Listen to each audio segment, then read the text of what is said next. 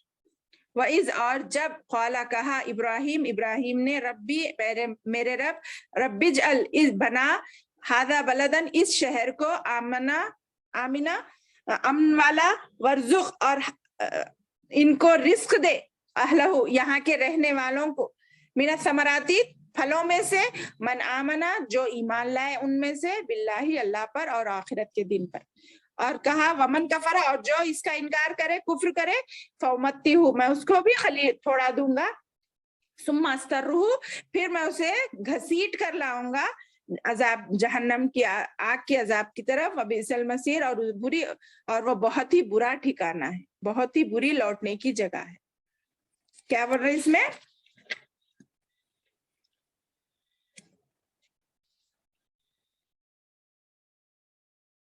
جب ابراہیم علیہ السلام نے کہا اے پروردگار تو اس جگہ کو امن والا شہر بنا اور یہاں کے باشندوں کو جو اللہ پر اور قیامت کے دن پر ایمان رکھنے والے ہیں ان کو پھلوں کی روزیاں دے، اللہ نے فرمایا میں کافروں کو بھی تھوڑا فائدہ دوں گا پھر انہیں آگ کے عذاب کی طرف بے بس کر دوں گا اور یہ پہنچنے کی جگہ بہت ہی بری ہے۔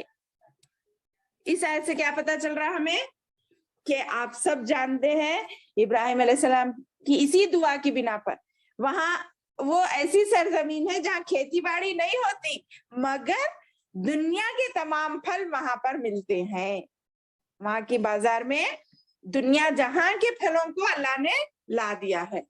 وہ کیسا اللہ نے انتظام کیا وہ اللہ ہی جانتا ہے، مگر میں نے سنا ہے کہ وہاں پر الگ الگ عجب ہم جو اب تک نہیں دیکھے ویسے بھی پھل دکھتے ہیں، الگ الگ کنٹریز کے پھل آتے ہیں وہاں پر۔